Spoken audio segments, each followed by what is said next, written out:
This is a trailer to attract interest for a new group in Plymouth U3A. My name is Alan Wright and I've been a member for some years. It's an election year and there's going to be a lot of talk about the economy. The idea is for 6 sessions, one a month, to receive a factual presentation on an economic issue and then discuss it within the context of what the press and the politicians are saying. Contributions from members will be enthusiastically encouraged. The draft list of issues is 1. Economic growth arguments, the good and the bad. 2. How banks and governments print money. Enough detail to explode some of the myths. 3. Inflation, the arguments for and against. 4. The collapse of the welfare state. Should we miss it? 5. Tax policy. Reliable facts and disreputable opinion. And 6. All those economic theories, the history and our own experience of them.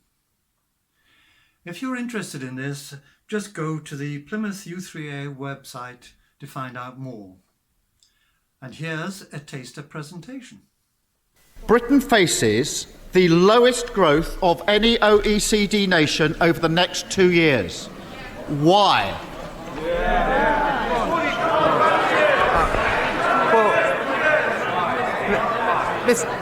Mr. Speaker, this country has experienced since 2010 the third highest growth in the G7.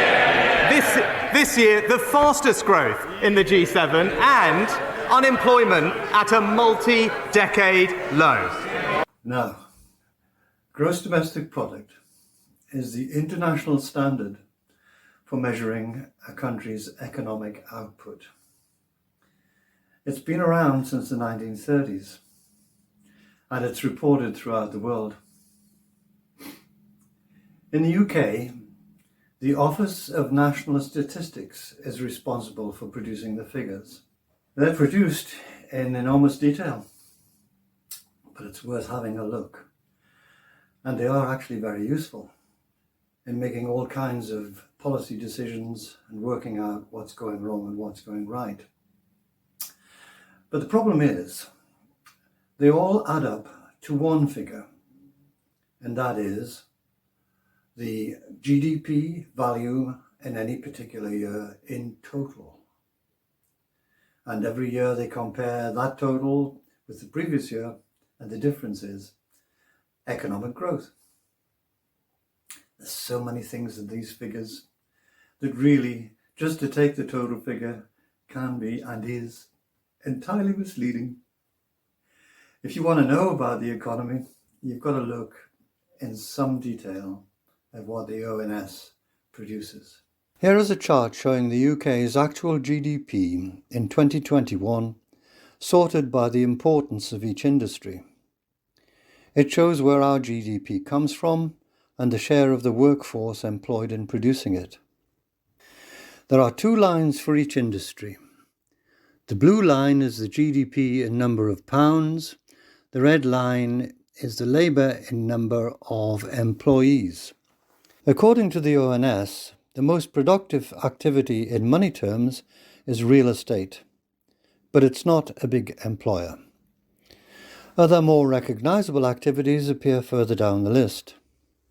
Number 1, and most important as a money earner, is collectively described as real estate activities. By far the largest part of this is something that doesn't exist. It is called imputed rental. You have almost certainly never heard of it. But remember, this is the largest single part of our GDP. Here is how the ONS explains it. In the UK, a lot of people own their own homes and don't pay rent. They benefit from this. So the ONS works out the rent they would pay if they didn't own those homes and adds it to GDP. Imputed rental has nothing to do with building homes.